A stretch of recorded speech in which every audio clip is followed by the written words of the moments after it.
And we are live. Checking the mic levels. How's everyone doing? First of all, I want to say welcome to the Saturday Morning Stand Up, episode 117. Like two and a half years of talking Splinterlands on Saturday morning. So I appreciate you dropping by and spending some time with me. Right up front, I want to say sorry because my voice isn't at full. We're fighting off bronchitis here in this household. My wife's got it exceptionally bad, and I'm trying not to get it. So if I have to cough or something, I will try to cut the mic, but I'm going to be continually drinking a little, sipping on my drink a little bit because my voice and my lungs are not at full strength. But I hope everyone has had, here in the States, had a good 4th of July yesterday, Independence Day here.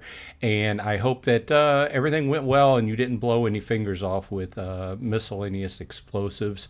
They were going off around my house from about 9 o'clock till about 2 o'clock in the morning. So let's see who is in the house here. M. Thompson says, hi. This can't be the only Web3 game you're invested in, can it? I personally have had high hopes for Star Atlas. Well, no, I've played plenty of Web3 games. This show is specifically about Splinterlands. However, I've played a lot of different games, and frankly, whenever I cover these games, I cover them more as games and not investments. And right up front, I always try to tell everybody this is not an investment advice because, frankly, I haven't made a whole lot of money off of any of these games. The games I do play and stick with are games that I like playing, just from a game perspective. I've played Splinterlands for about probably more than 4 years now. I'd have to look at the dates, but I continue to play it because I like collectible card games. And I've said these kind of items before, but I was drawn to it away from Magic the Gathering because of the ease of being able to buy, sell, and trade cards online. Have I made a ton of money off of it? No. But I continue to play because I'm having fun and I like the infrastructure. I like the land game that they're developing. I like the cards. They continue to keep the cards nice and fresh. And like I said, right up front, when I talk about these games, I try to talk about them from I know it's much more interesting. I'd probably get more views if I just strictly talked about numbers and earnings and stuff like that. But that's not really me. If you wanted an investment, your standard investments are probably going to return better. Are there the odd investments in crypto, what do I want to say, coins and stuff that do make profit? Yeah, but the timing, you just have to really be on the timing and everything. And it's just not me. I love to talk about games though, so I cover a variety of games. But to answer you, yeah, I've played plenty of these crypto games, and I haven't made a ton of money off of them, but that's why I talk about them from the gaming perspective. So. I am interested in Star Atlas. I don't have a whole lot of details. I love space games though. I'm a big fan of EVE Online. A lot of people, EVE Online is not a Web3 type game, although they do have a new form of that, which is it's not out yet, but it's in beta testing, and it is a Web3. But I was interested in looking at that. But there are, the companies being sold. So, that's a whole different episode, though. So we're talking about Splinterlands today. But good point, M. Thompson. Gathering the Magics here says, good morning. Been getting my land back up and running. Pulled my DEC off of Splinter Trader and put it into land in the buying selling feature of Splinter Trader. Well, interesting. I have left my Splinter Trader just go. And in fact, it's on my favorites list. I haven't looked at it in a few days. Let me see what we're at. So my total is at 417,000. So I'm trying to make 500,000 by letting it sit there. This is kind of it ebbs and flows. I haven't done anything really with it. Haven't added anything lately. It's just sitting there making a little bit of DEC every day. So I've just left it. As far as the land, I've been keeping up with my land too. In fact, I wanted to go ahead and take a look at it today. Last time I claimed was about 3 days ago, so we'll take a look at that. Crypto Beaver's in the house. Good morning. Wibble's here with the Wii. DeHaas is here. Good morning, good afternoon, good evening, wherever you happen to be in this fine world. I appreciate you stopping by and spending some time with me. Adi78 is here. Hello. Arnie's in the house. Welcome. DeHaas says, hashtag WinBeaver. Rubinsky's here. Good morning. Lady Sharon. Love to see Lady Sharon coming in the house. New player in Splinterlands. Wibble says, any space beavers in Star Atlas? Space beaver. M. Thompson says, Gods Unchained is decent. I've been tempted over the years to play that game. I haven't, though, just from the fact that I've got so much time and money and energy invested in Splinterlands that I just didn't know if I wanted to pick up another card game. So, but I hear it gets good reviews. Crypto Beaver says, Space Beavers, I would play that. DeHaas says, I likely wouldn't watch videos if it was all crypto number crunching. Well, some people get into that. But to be honest, I like to cover from the from the gameplay perspective, because I think it's a lot of these games, can you make money off of them? Yeah. But especially with Splinterlands, you can make money off of it, but you have to, I guess you have to pay a lot more attention to it than I do. You have to almost treat the card market like a stock market. You know how there's some people that really get into the stock market and they're on it like all day long. You could probably make some money off of it if you were watching it really closely and could beat the bots, right? But I prefer to look at it from a gameplay perspective. And the thing that brought me into it was being able to buy, sell, and trade cards without having to carry around huge boxes of cardboard and go down to the local store and find people that wanted to buy it and deal with crap on eBay. I was one of the original eBay sellers. I was back in the day. I had I'm not going to say what I sold. I sold gemstones is what I sold. Nothing related to gaming. But over the years, the crap you have to put up with on eBay and the scams and stuff, I haven't sold anything on eBay in years, so anyway, it's much easier to buy, sell, and trade cards in Splinterlands. That's one of the big things that brought me here. Let's see here. Mystic Force says hello. Well, thanks for dropping by. Joffrey Jones is here. Says, are you getting into Raven Idol? Well, I wanted to try it out yesterday, but they had a horrible launch day. And I don't know why they weren't prepared. They came out with a statement. This isn't going to be a big, long talk about Raven Idol and RavenQuest and stuff. But I just want to say, they had more than 50,000 people sign up.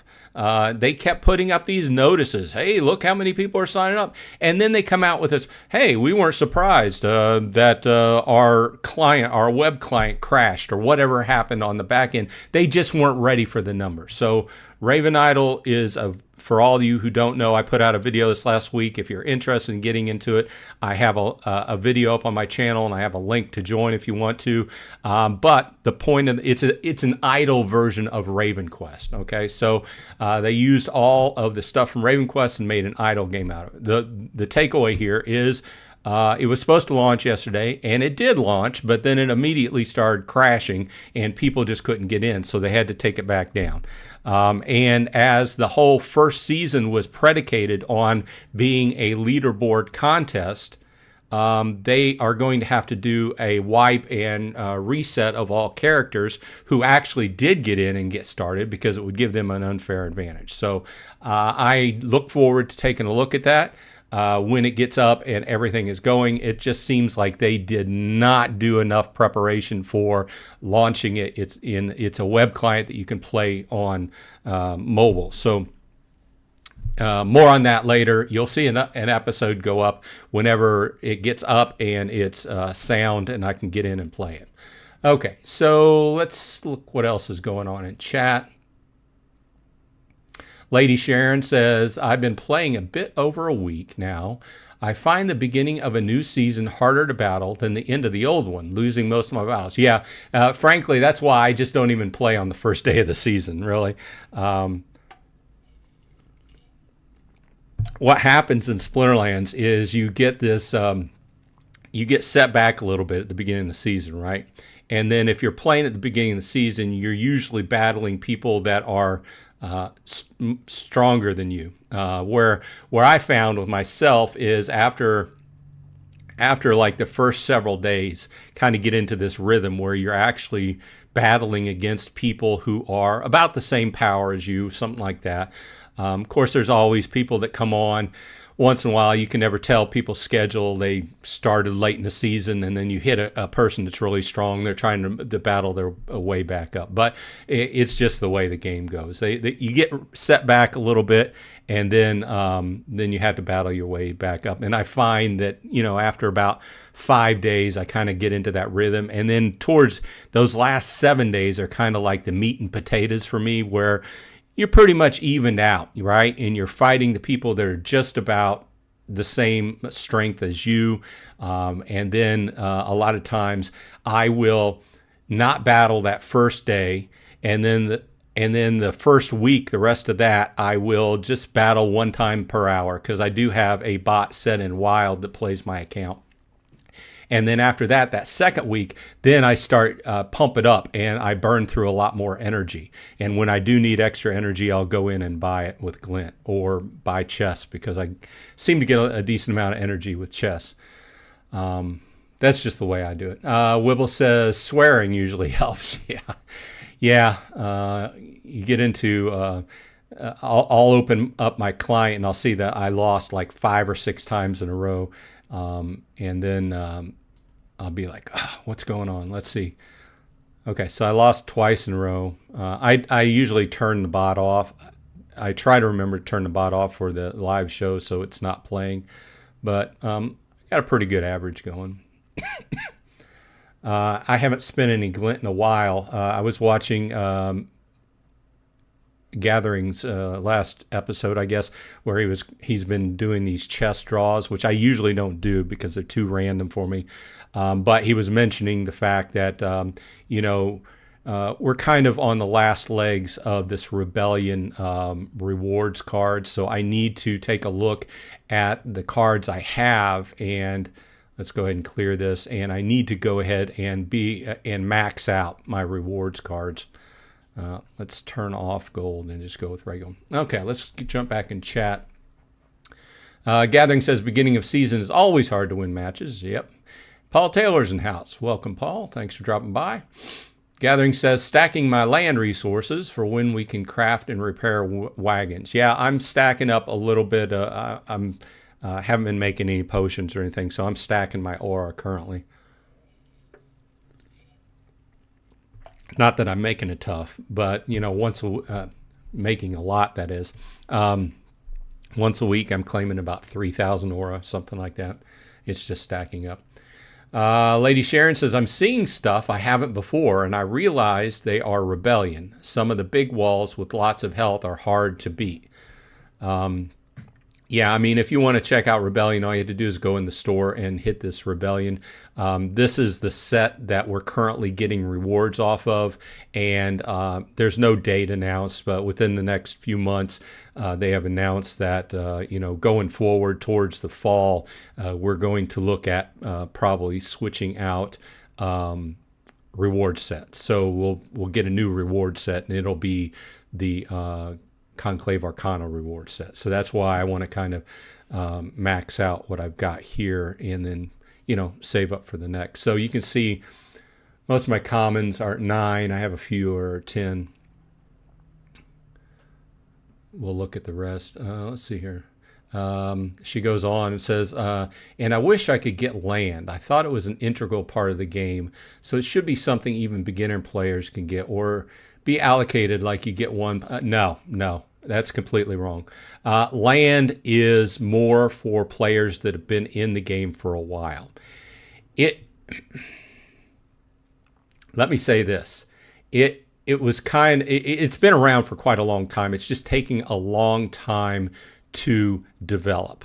And it was designed for people that are really into the game, not for new users. Okay, because one of the prime things about land is you have to have a decent amount of DEC. You have to have a decent amount of cards to put on the land. So it was a way for people that have been involved in the game for a while and they have spare cards, they have spare DEC to put into the land. Or it could be just for a person to come in and they were more like me. I'm very interested in land type games, right? And how those shape up. So it's not really designed for new players, okay? And land is sufficiently expensive that they wouldn't be able to include any land in the spell book. We could go over to Peak Monsters, do a refresh. And right now, the cheapest property you can buy is $15 for one plot, common wood producing. And that's just the very beginning, because when you get in and you get this plot up and running, you have to have a certain amount of DEC to stake. You have to have cards put on it to actually produce wood. And then you have to think about, well, how am I going to feed the workers and such? And that's grain. So we can look at I was going to talk about cards, but we can talk about land a little bit because I am interested in that. Let's go into production. Okay, so this first region I'm in, number one, it's self-sufficient, but I'm not producing any aura here. I have 5 properties, 2 of which produce wood and 3 of which produce grain. And I have enough grain going on that it pays. I'm able to feed my wood producing land here. Now, it gets a little bit more complicated when I get into this region because I am producing aura in this region. And it is, let's see here, my lake, a rare lake, and it's a magic lake. So the magic lake gives an extra 100% to production. But I have to have enough grain being produced to feed all my workers. You can see that it gets fairly in depth, which some people like me enjoy this kind of thing. But you can see my one drawback here is I don't have any stone producing lands in this region. And to produce aura, I do need a certain amount of stone on a weekly basis. So I have to actually go into the market and buy it. So let's go back here and go to the trade hub. And we can see, let's go and sell some grain. And let's go into region 1. And we want to sell it for DEC. But we can see that I have almost 401,000 grain built up in region 1. And I haven't done my claim yet this week. It's like been 3 days ago. But I'm producing this grain, so I can actually go ahead and sell off some of this grain. I'm making enough grain to go ahead. That's what this whole evolution of the land game stands, where it stands at this point, right? So now down the road, you can read the white paper, and it gets more heavily integrated with the actual card game. Okay, so presently we can make a certain type of potion, the midnight potions, which help out getting black foil cards, right? We can produce those from aura, which we can produce on our land, right? But going forward in the future of the game, there are more and more things that will be produced on land and more integrated into the card game. So the idea is at this point, the card game and the land game are just starting to get integrated. So it's taken a while, but we're going there. So let's sell off 200,000 and see we can get. I'm pulling up my spreadsheet because I keep track of this kind of stuff.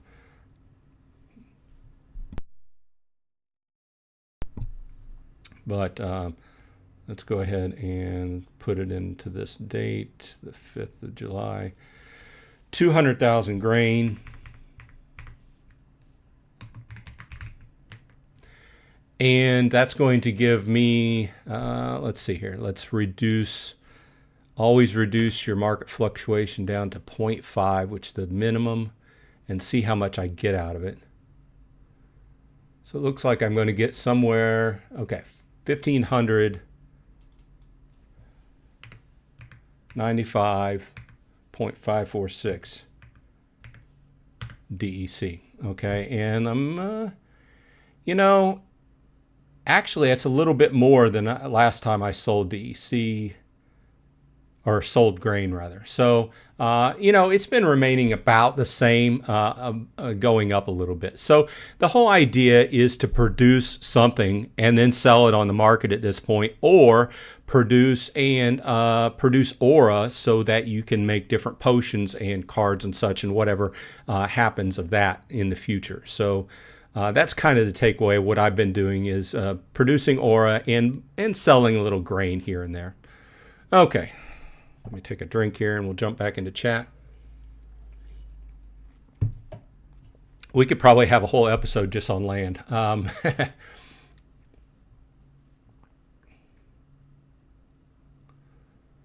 Gathering Magic says, I sold Magic the Gathering cards on eBay for a long time. Land plots starting at $15 or so, yeah. Gathering does a recap of the card market and then also the land market on the weekend. I believe on Sundays he drops those and then rotates. So if you're interested in the status of the card market or the land market, go check out his channel. Alex T's in the house. New people should not be allowed to do land. Well, it's fairly expensive to get up in land, but I'm enjoying it. So Lady Sharon says, when I looked, it was like 60 some bucks, but I had trouble even finding it.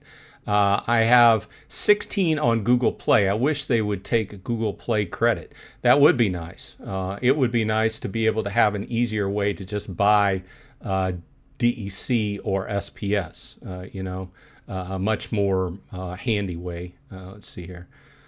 I have not claimed. Let's go into pools. They're supposed to be turning these pools off sometime. But I'm still claiming a little bit. I had a little bit put into SPS DEC pool just forever. And let's do this claim. Be sure and check your claims on a daily basis if you're relatively new. If you have some to claim, I always claim it. And then I'm keeping a little bit of SPS fluid just so if I need to trade it or burn it for DEC, I can. But I've been keeping it at like 1,000. So anything over 1,000, I just go in and stake. My staked number just continues to go up, which theoretically, if you wanted to, you could pull it out and sell it. But SPS has not been doing incredibly well lately.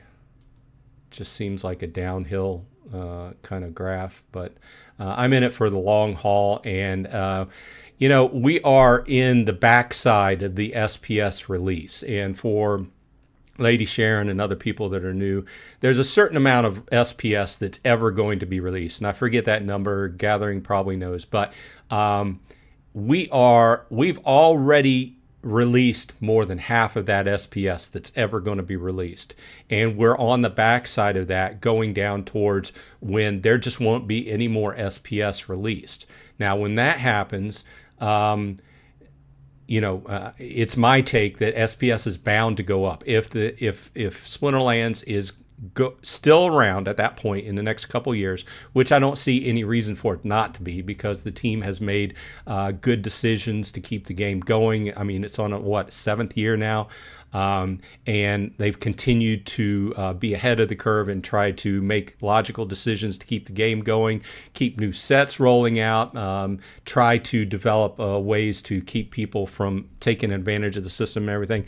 Either way, when we get to that point, logic to me would say that once SPS is no longer being released into the game, then whatever SPS is out there is bound to go up, and at a certain point become fractional, like Bitcoin. So, you know, so I'm in it for the long haul. I've had frankly, I've probably put about $10,000 into it at this point, which is not a huge amount compared to some people, but it's a lot for a game for me, you know. So, and that's over the last 4 years, just buying. In fact, I need to put a little bit more into the game. You know what? I need to put in some more credits. I'm going to pull this off screen and put a little bit more credits in, because I need to buy a pack. Sorry about that. Yeah, I wasn't certain if it. Yeah, I was going to pop up some personal information, so I do need to buy my weekly arcane pack. So that's what I'm doing now. Putting in my PayPal. I've been having fun playing the new matches at Gold Foil, but the new card set just at very low level. This is another thing that I will emphasize. The game changes as you level your cards up and you go from bronze to silver to gold or whatever they're calling them now. The cards are much different. So I'm enjoying playing them at the lower level. So let's go ahead and go into Conclave Arcana and buy my alchemy pack. So I will buy my weekly alchemy pack. Cross my fingers. Thanks for joining me. Let's make sure I got enough. Okay, so I need a couple more midnight potions. I have not been producing midnight potions with my aura because I can't make them as cheap as they're on the market. So let's go over here. Let's do a refresh. I always buy my stuff. I always buy my stuff on Monster Market. I like. Look at that. What's the price at? Like 1.5 cents. Garut's got some up here at 1 cent. Almost 1.5. So let's buy. No, I want to go with credits.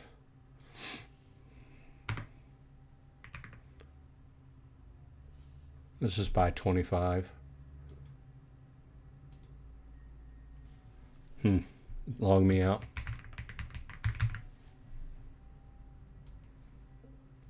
So we were talking earlier this week about the keychain, Lady Sharon, and this is one of those things that if you have the keychain on your browser, then all these other websites you want to log into, it'll automatically log you in as well. So, okay, let's go ahead and buy 25.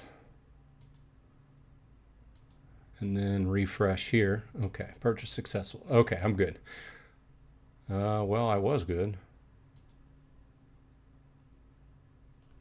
What happened?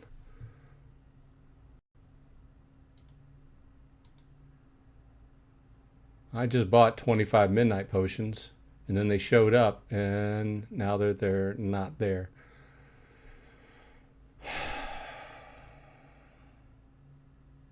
Maybe it's taking a minute. Okay, we'll wait a minute before I open it up. So I'll do a refresh. Let's see what's going on in chat.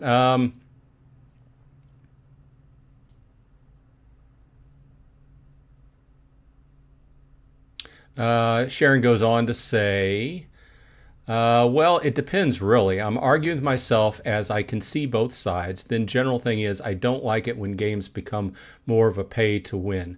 Well, like I said, to me, it's really about liking the game itself and playing. And, you know, card games in and of themselves are at their hearts pay to win. Because the higher level cards you have, then you can win more matches as long as you still have a good strategy. But the thing about Splinterlands is you don't have to play at the top end. You don't have to have max cards. As long as you have a fair selection of the lower level cards, you can play at whatever level you want. Gathering the Magic has a whole stream or a whole, I think 3 accounts at this point that play at lower levels that he focuses on. And he's had fun with them and maintained good, shows about them on his channel and everything. So it's possible. And like I said, I'm playing with the gold foils at lower level now. So it's just, I was trying to approach it from a different view. So, yeah.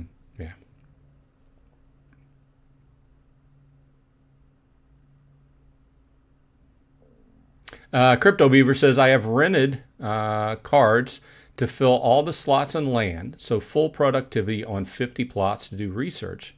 Interesting. You'll have to let me know how that goes. I have not rented any cards. Well, there was one time where I had to get some plots up and running. So I rented some higher level cars to get them up and running faster because it was cheaper than just buying the time crystals. But generally speaking, my plots are just staked out with cards I've bought. Sharon says, basically all aspects of the game should be available easily to new players, but maybe on an extremely low level, like how most of my collection in common cards. That's possible. I mean, anything's possible. And I agree with the sentiment. But, you know, okay, so we have, just to finish this point before I open this pack, I agree with the sentiment. But at this point, we just now got the new player experience, what you're experiencing over the last couple of weeks playing the game into the game. It's taken us that long as far as card playing. Now, new player experience on the land side, good argument for that. The problem is we have a small development team and they would have to, you know, prioritize that type of thing. It's not been talked about. It's a good idea. But like I said, the land is mostly for people who have an excess of cards or just like playing land or stuff like that. So let's go ahead and open up this alchemy pack. Wish me a little bit of luck. Got my potions in play. Okay. 2 rares. And I'll have that first gold foil. So let's check out the commons. I like the Mystic Mudbinder. Okay, my rares are a Forked Tongue Sage and a Flame for Hire Djinn. Okay, cross my fingers. What's the gold foil for this week? It is another common. Well, last week I got a good one, so I got a legendary last week. So can't be 2 great weeks in a row, right? So let's go back and take a look at my collection. Let's reset this, go to Conclave, and go to Gold Foil. And we can see what I've been working with. I've been trying to just keep them up. You know, like we got that max level Yaba's Pickle, which the bot has picked up and played a few times. Pretty cool little card there.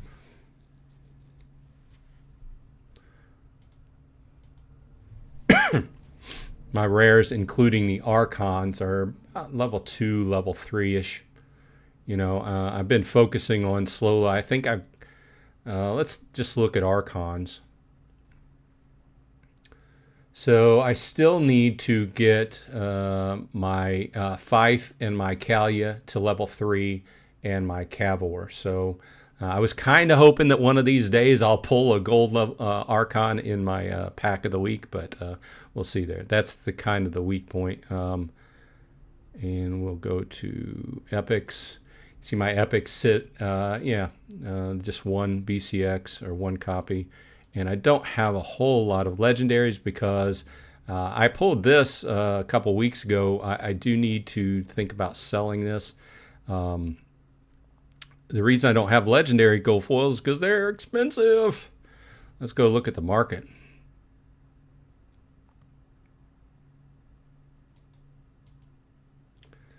Oh, I don't know why. Let's select Conclave Arcana and Legendary and Gold Foil. Oh, I've got this set at max level. Okay, here we go. But you can see these cards are $60. $60 plus, you know. So quite expensive. So I'm just kind of hoping to get lucky and pulling one of those out of a pack once in a while. So I know I won't be buying those.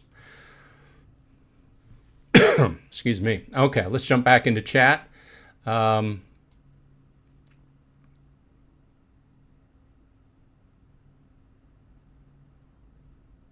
Joffrey says, no offense, but land is pretty lame. Well, you do you, man. 11J is here. Welcome. Thanks for dropping by. Alex T says, land is too complicated and too expensive to just jump into as a new person. Well, I would agree that it is very complicated. And I would agree that a person, before you jump into land, you should know all the details about it because it does get expensive fast and therefore would lend to not being a great use of time and or money for a new player. But it's there. I can see where a person might want to come into the game and just focus on the land game, right? So Crypto Beaver says, hit that like button, folks. Free to do and lots of fun. Please do. It helps me out. As always, please hit the like. It lets the YouTube algorithm know that you are enjoying the show. And also subscribe if you're not subscribed, because it helps. The numbers help me out. Ashley Stanfield is here. Good morning, Ashley. Good morning. Whipple says, we, again, doing a lot of weeing today. Crypto Beaver says, let's see here, DeHaas, I'm jumping around. When you scroll the chat, I say this all the time, but you just barely hit that scroll on the side, and it just jumps back and forth too far. And then I end up losing my location. Paul says, at Lady Sharon, there's a rare grain plot for $30 with a building and a box, which would be perfect to start with. Crypto Beaver says, grain plots are the best way to get. I think grain plots are the best way to get started. Because to tell you the truth, Sharon, all plots, whatever they produce, you need to feed them. Okay, and you need to feed your workers.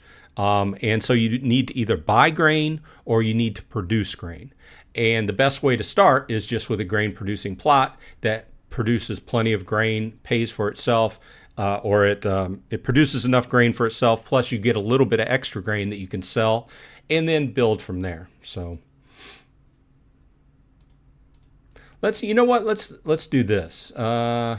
I haven't spent any glint in a while, and let's do some draws. I do need to max out my commons, so let's do one set of commons.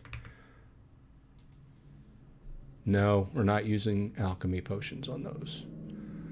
We'll see. Cross your fingers for me. Haven't used any glint in a while, and to Gathering's point, I want to go ahead and get this set maxed out. Been working on it since it came out, and I just need to get it maxed out. There's a gold foil.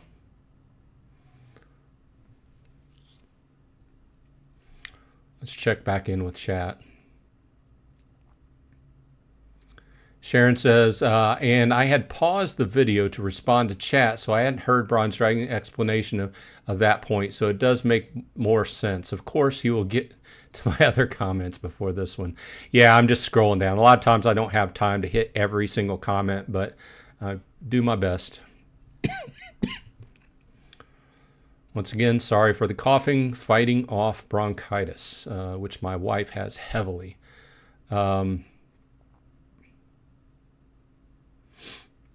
Lady Sharon says, to be honest, I'm trying to go to figure out how to rent or sell extra cards to get money to buy starter packs and other cards. Yeah, you had been mentioning that on chat and Discord this last week. After we take a look at my commons here, we'll just take a look at some basics of buying and selling cards. Haven't seen too many gold foils pop up. I don't use the potions on the commons, though.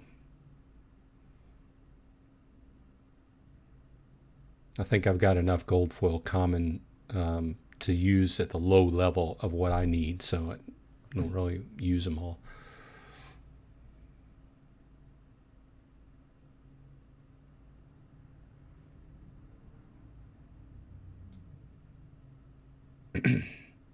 Gathering says, SPS price isn't going up for quite a while. Too much out there.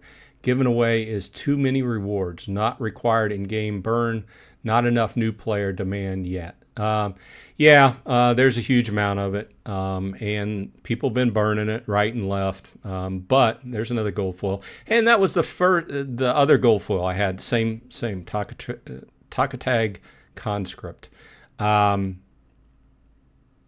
Yeah, we talk about this all the time, but I'm still saying, hey, there's another. I'm still saying we are on the backside, and you know, if you don't get your SPS when it's down low, you know, if the game continues to go on, you know, logic would say that as time goes along and SPS is burn off and it's used, I really wish, just to finish that comment, that price is just going to go up. Of course, that's if, you know, we have been continuing. We have seen a fair amount of people come on playing the game. So what they're doing is working. We just need more players, and the game keeps going. You know. So I really wish they would replace these, put some more stuff on the shop. Let's jump over to my card collection and see what kind of help that did. No, not Chaos Legion. Rebellion, rewards, and commons. Regular foil. Yeah, let's see here. I should be able to max out a lot of these. Let's just go ahead and max out. It shouldn't over combine. Yeah. That's a great advancement they did. They used to be able to combine cards, and if you had too many copies there, it would just burn the extra copies. Okay, so look at that, brothers and sisters. We have max level. These 4 cards: Takatag Conscript, Urjak Brave. We still have some that are at level 9, so still working on that. Now let's look at rares. No, I pressed the wrong button. So most of these are at level 6 or 7. Let's do a round of rares as well. Do 100 rares. Still not going to use potions. Okay, let's jump back into chat, see what's going on as we're watching these cards reveal. Alex T says, buy starter packs and rent out the summoners. Good idea if you don't need them. With conflicts coming, the rental market should be nice. Yeah, she's probably not aware of this, but so you'll start hearing about conflicts and battle wagons. And battle wagons is a mechanism to stake extra cards, Conclave Arcana and Rebellion cards and packs. And you get a certain amount of points. And basically, when they're staked on these wagons, you can still use them, but you get a certain amount of points. And they go towards airdrops. And airdrops are basically free cards. The more you have staked on there, the more percentage chance you have of getting these nice cards when they drop. And there's going to be a series of them, and they're generally very nice cards. Okay, so you like I said, the more cards and packs you stake on those wagons, the more points you get towards those airdrops. Obviously, they're trying to get you to buy more packs and more cards to put on the wagons. So that's the incentive. And then once in a while, they do a draw, and you get it's one of those incentives that was when the lead up to the new set coming out.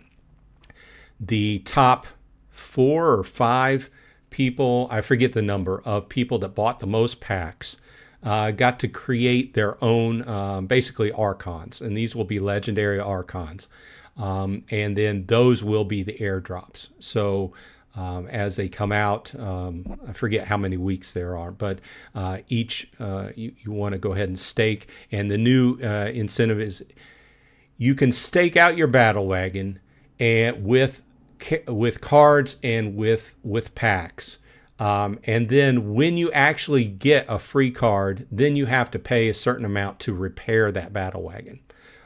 So okay, let's look at the rares. Did I get any gold foils? I wasn't watching. There's one gold foil, Quillian Legionary. Oh, there's another one, Thunderhoof Nomad. Okay, 2 out of 100. Let's go back to my card collection. Okay. So let's just do a combine.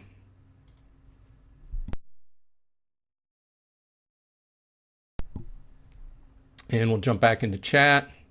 Make sure my mic turned back on.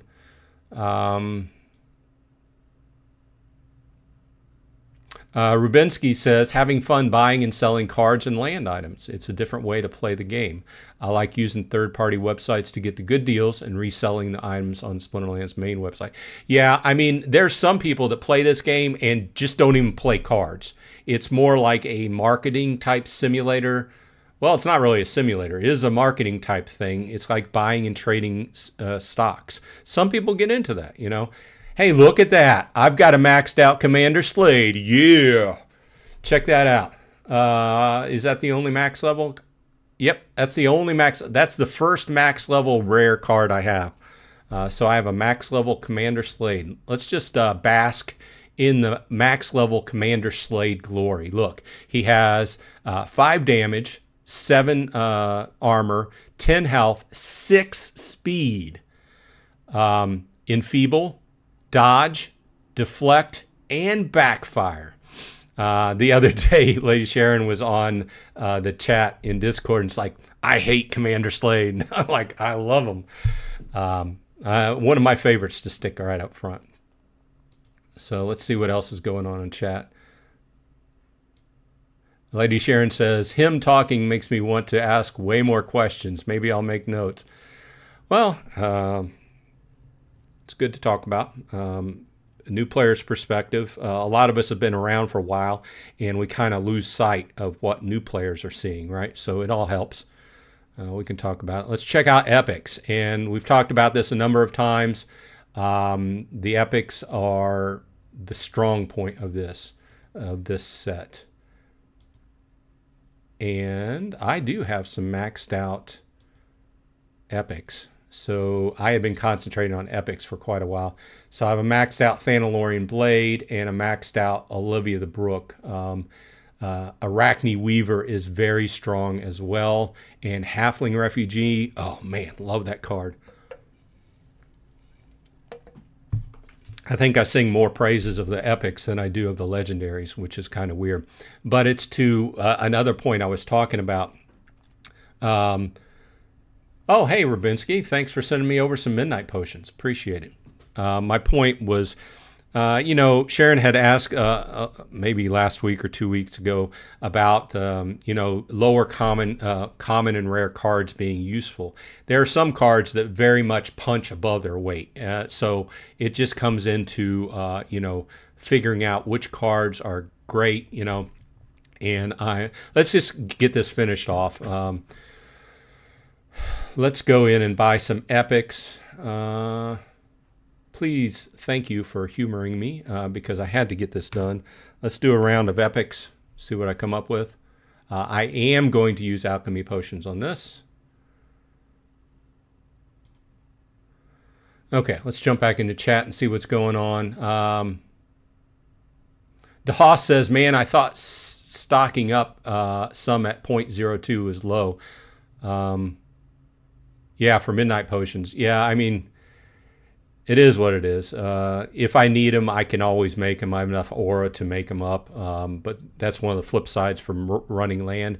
It's just I figured out what I was paying to make them, and I can't make them that low. The people that are making them that low are the people that are, have a lot more land than what I do. Okay, let's reveal. Cross our fingers. Let's get some gold foils. There's a gold foil. Of course, I don't use him very much. Hey, gold foil Arachne Weaver. Excuse me. And a gold foil Olivia. Nice. Can't complain on that draw. Okay, let's go back to items. And, okay. Let's do a combine.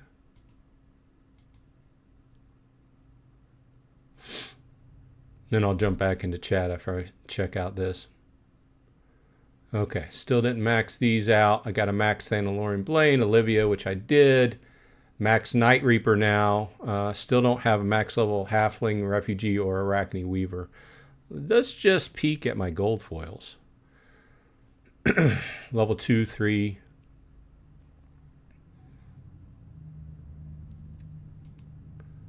Let's combine this. This might come in handy. I've been, like I said, I'm focusing on my gold foil bras, which I've been playing at the silver level. And let's combine this, although I don't use him a whole lot.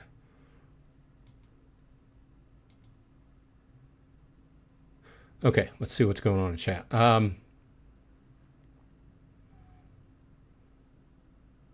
Alex T says, just ask questions. Questions are always a good thing, definitely. Alex T says, pretty sure Nate or Joey said they were going to add the beaver. Yeah, I mean, Wibble's been talking about a beaver forever. To me, and they kind of loosely talked about having a card for land that would have a benefit that give you an extra bonus for land. That's perfect, especially like on a river. Hey, Dehota's here. Welcome. Thanks for dropping by. Lady Sharon says, oh, one thing I want is an overview on how to use those markets. Someone told me to go to Peak Monsters, but I actually had trouble using the site. I have to look at previous videos. Yeah. Let's go back. We can take let me finish with the legendaries, and then we'll take a look at the markets. We've got a few minutes left. Let's see here. Let's go to play. And let's buy a full round of legendaries. And of course, use the gold foil potions. Cross your fingers for me.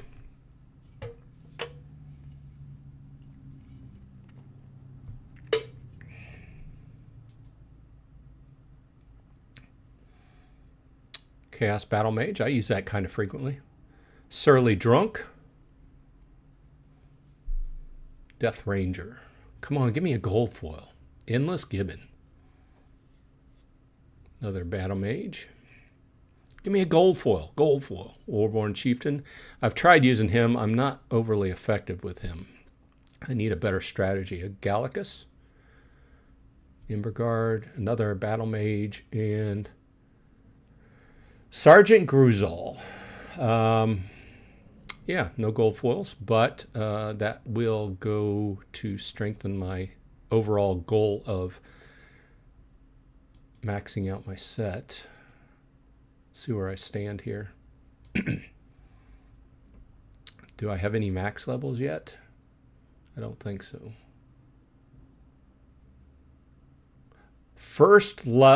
My first legendary.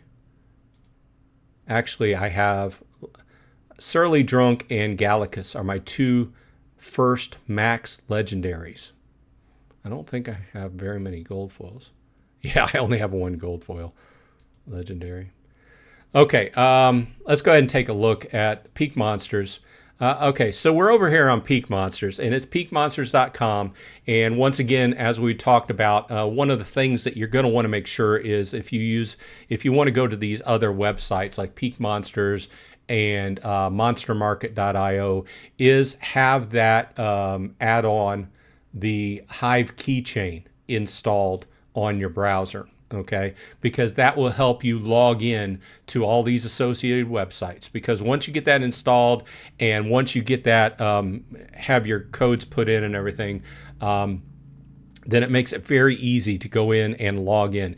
And what they do is they just read off of your main account. Okay, whatever you have in Splinterlands, this site is connected in the background, and it will just see how many credits or how many DEC you have.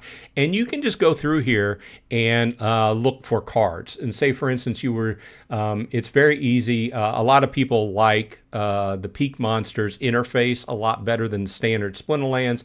You can just click on the format and bam. Click on modern. Now everything that's selected here that you can see would all fall under modern. Now if you specifically wanted to go ahead and see Conclave Arcana or Rebellion, you could click on Conclave Arcana and just see those cards, and it further brings those down. And say, for instance, you wanted to just check out, let's see here, where's the button? Okay, so they still got it marked Summoner, but Summoner means Archon. Just the Archons. Then you could further separate down, and you could see, oh, I know one of your favorites is Kalia. So you can see that Kalia is for sale here, and one copy of Kalia is going for about $1.59.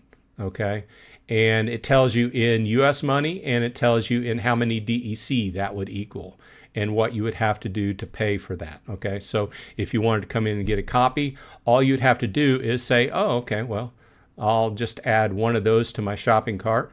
And you can go up here to the shopping cart and click on it, and you can see that I have one Kalia Silverleaf selected to buy, and it would cost me $1.59. And down here I have the option of either paying in credits or DEC. Obviously the credits would be 1,599 credits or 1,774 DEC. The DEC value changes on a daily basis depending upon what the DEC is going for that day, because it fluctuates. Okay. So, and then all you'd have to do is click on one of these buttons to go ahead and purchase that. And then wait a minute, and then it would just purchase it, and it would go right into your account in Splinterlands. That's all the more difficult it is. It's very easy to run. I think the key point there is making sure that you have the add-on installed in your browser, the Hive Keychain add-on. Okay, let's jump back into chat. I know I just was trying to answer questions and get these cards drawn. Not too bad of a day.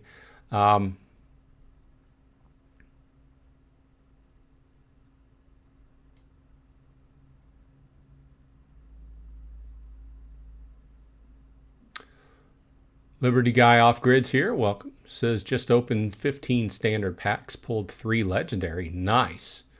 One being a gold foil Jicarilla the Rhyme. Oh, that's a sweet pull.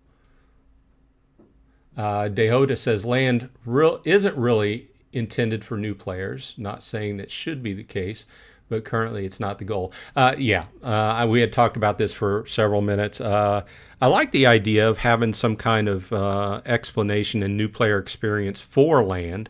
It's just not where we're at. Gathering the Magic says gold Archons are hitting $20 plus. Oh yeah, trust me, I've been keeping my eye on them. I do need to get a few more as time goes along. They're tough to pull. Wibble says, hope the Wagons is cheap. I need a few. I've got plenty of Wagons. I just don't have enough cards to stake in packs.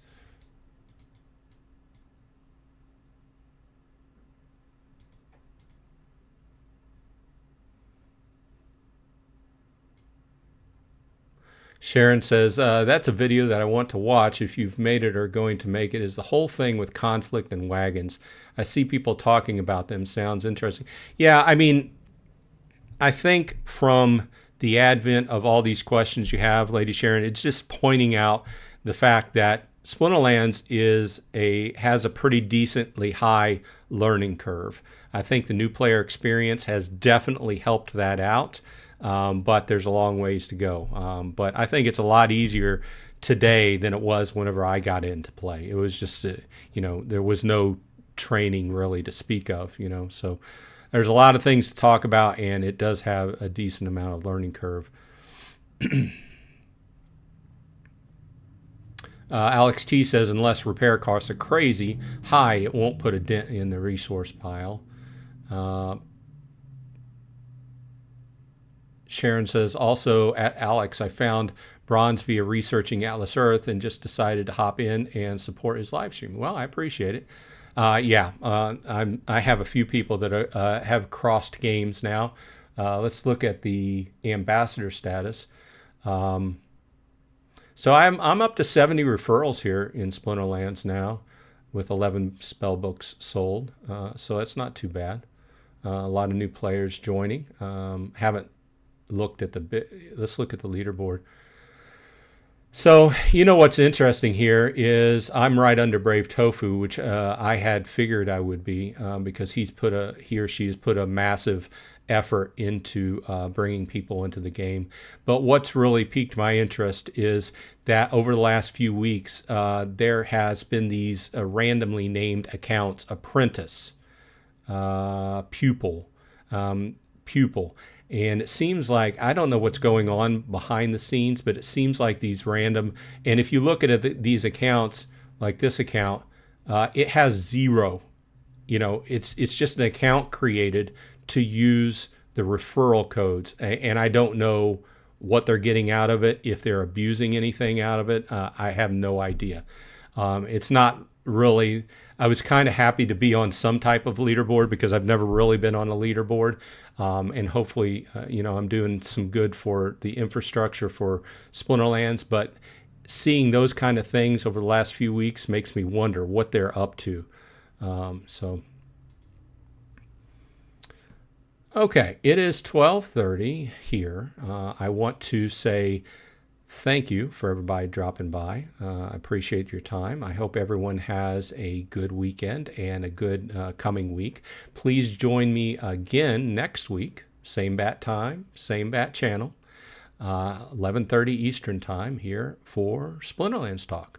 Until that time, I will see you in Splinterlands.